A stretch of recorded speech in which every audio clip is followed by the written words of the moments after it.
Hello every one. ഇന്ന് നമ്മൾ discuss ചെയ്യാൻ പോകുന്നത് W.H. ഓഡൻ എഴുതിയ in memory of W.B. Yeats എന്ന പോയമാണ്.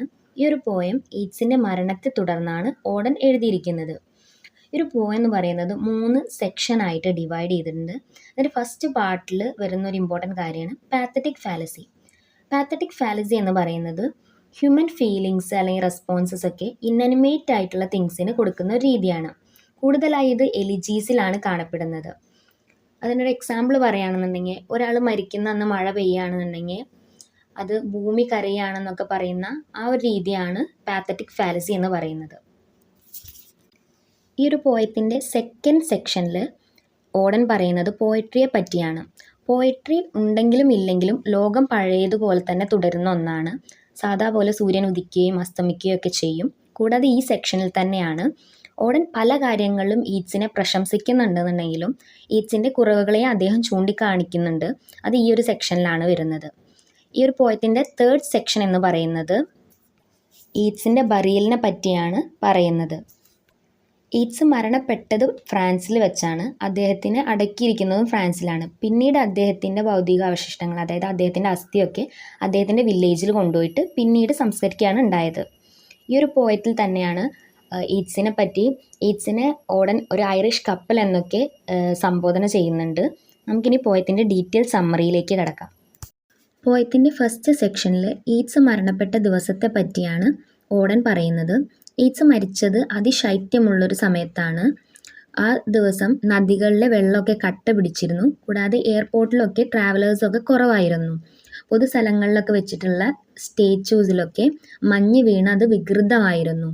തെർമോമീറ്ററിലാണെങ്കിൽ പോലും ഏറ്റവും താഴെയായിരുന്നു ലെവൽ കാണിച്ചിരുന്നത്. കാരണം അത്രയും കോൾഡായിട്ടുള്ളൊരു വിൻ്റർ സീസണിലാണ് യേറ്റ്സ് മരണപ്പെടുന്നത്.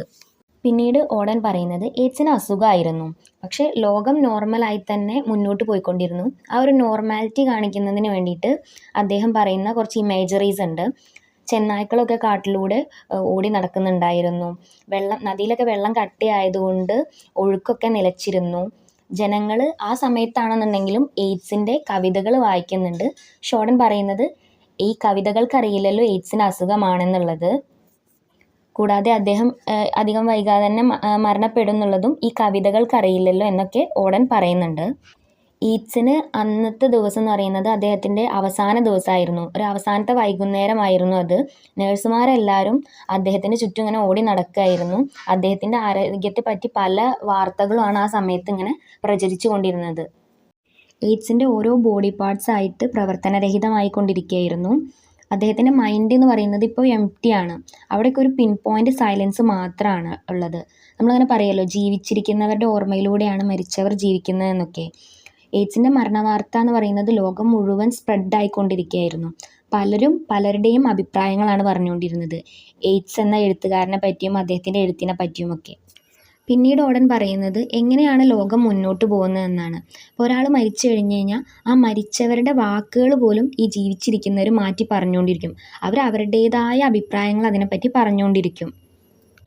ഇതിലൂടെയൊക്കെ ഓഡൻ പറയുന്നത് ഇപ്പോൾ ഒരാൾ മരിച്ചു കഴിഞ്ഞാൽ നമുക്ക് ആ ഒരു കുറച്ച് നേരത്തിന് അല്ലെങ്കിൽ ആ ഒരു കുറച്ച് ദിവസത്തേക്ക് നമുക്ക് അതിൻ്റെ ഒരു വിഷമമൊക്കെ ഉണ്ടെന്നുണ്ടെങ്കിലും പിന്നീട് ലോകം അതിൻ്റേതായ വഴിക്ക് പോവും. ഒരു നോർമലായിട്ട് എങ്ങനെയാണോ പോയിരുന്നത് അതുപോലെ തന്നെ തുടരും എന്നാണ് ഓഡൻ പറയുന്നത്. ആ ഒരു നോർമാലിറ്റി കാണിക്കുന്നതിന് വേണ്ടി അദ്ദേഹം ഇവിടെയും കുറച്ച് എക്സാമ്പിൾസ് പറയുന്നുണ്ട്. ഷെയർ മാർക്കറ്റിലൊക്കെ കച്ചവടം പഴയ പോലെ തന്നെ തുടരും. പാവപ്പെട്ടവരുടെ കഷ്ടപ്പാടുകളൊക്കെ അതും എന്താ പറയുക, അവർ കഷ്ടപ്പെട്ടുകൊണ്ട് തന്നെ ഇങ്ങനെ ഇരിക്കും. പിന്നീട് അദ്ദേഹം പറയുന്നുണ്ട് പലരും വിചാരിക്കുന്നത് അവർക്ക് നല്ല ഫ്രീഡം ഉണ്ട്, അവർ സ്വതന്ത്രരാണ് എന്നൊക്കെയാണ് ചിന്തിക്കുന്നത്. പക്ഷേ എല്ലാവർക്കും അവരുടേതായ പരിമിതികളുണ്ട് എന്നാണ് ഓഡൻ പറയുന്നത്. പോയത്തിൻ്റെ സെക്കൻഡ് സെക്ഷനിൽ യേറ്റ്സിൻ്റെ പല കുറവുകളെ പറ്റിയും യേറ്റ്സിൻ്റെ പോയട്രിയെ പറ്റിയൊക്കെയാണ് ഓഡൻ പറയുന്നത്. യേറ്റ്സ് എന്ന് പറയുന്ന വ്യക്തി നമ്മളെപ്പോലെ തന്നെ പല കുറവുകളും ഉള്ള ഒരു വ്യക്തിയായിരുന്നു. പക്ഷേ അദ്ദേഹത്തിൻ്റെ ഈ കുറവുകളെ, അദ്ദേഹത്തിൻ്റെ ഈ വീക്ക്നെസ്സുകളൊക്കെ ഈ കവിത എഴുതാനുള്ള കഴിവ് കവറപ്പ് ചെയ്യായിരുന്നു എന്നാണ് ഓഡൻ പറയുന്നത്. ഈ ഒരു സെക്ഷനിൽ തന്നെ അയർലാൻഡിനെ പറ്റിയും ഓഡൻ പറയുന്നുണ്ട്. യേറ്റ്സിനെ കവിത എഴുതാൻ പ്രേരിപ്പിച്ചത് അയർലാൻഡ് ആണെന്നും അയർലാൻഡിലെ പല സ്വാതന്ത്ര്യ പ്രസ്ഥാനത്തിൻ്റെ പല ആക്ഷൻസും യേറ്റ്സിനെ അസ്വസ്ഥനാക്കിയിരുന്നു. അദ്ദേഹം അതിനെ പറ്റിയിട്ടൊക്കെ തൻ്റെ കവിതകളിൽ എഴുതിയിട്ടുമുണ്ട്. പക്ഷേ ഇതുകൊണ്ടൊന്നും അയർലാൻഡിന് മാറ്റം വന്നിട്ടില്ല എന്നും ഓഡൻ പറയുന്നുണ്ട്. തുടർന്ന് അദ്ദേഹം പോയട്രിയെ പറ്റിയാണ് പറയുന്നത്. പോയട്രി എന്ന് പറയുന്നത് ഒരു നദി ഒഴുകുന്ന പോലെയാണ് പോകുന്നത്. അതിൻ്റെ ചുറ്റും എന്തൊക്കെ സംഭവിക്കുന്നുണ്ടെന്നും അറിയാതെ ഒരു നദി ഒഴുകുന്ന പോലെയാണ് കവിത എന്നൊക്കെയാണ് ഓടൻ പറയുന്നത്. ഇതിലൂടെയൊക്കെ ഓടൻ പറഞ്ഞു വയ്ക്കുന്നത് ഇതാണ്: ഇപ്പോൾ ഈറ്റ്സ് അയർലാൻഡിലെ പല ആക്ഷൻസിനെ പറ്റിയിട്ടും എഴുതിയിട്ടുണ്ടെങ്കിലും അവിടെ ഒരു മാറ്റവും അതുകൊണ്ട് സംഭവിച്ചിട്ടില്ല. അതുകൊണ്ട് തന്നെ പോയട്രി എന്ന് പറയുന്നത് ഒരാളുടെ ആശയങ്ങൾ പറയാനുള്ളൊരു മാധ്യമം മാത്രമാണെന്നാണ് ഓടൻ പറയുന്നത്. പോയത്തിൻ്റെ തേർഡ് സെക്ഷൻ എന്ന് പറയുന്നത് ഈറ്റ്സിൻ്റെ ബറിയലിനെ പറ്റിയാണ് പറയുന്നത്. ആ ഒരു സെക്ഷൻ ബിഗിൻ ചെയ്യുന്നത് തന്നെ ഇങ്ങനെയാണ്: earth receive an honoured guest. ഭൂമി ഒരു ബഹുമാന്യനായ അതിഥിയെ സ്വീകരിച്ചാലും എന്ന് പറഞ്ഞുകൊണ്ടാണ് ഈ ഒരു സെക്ഷൻ തുടങ്ങുന്നത് തന്നെ.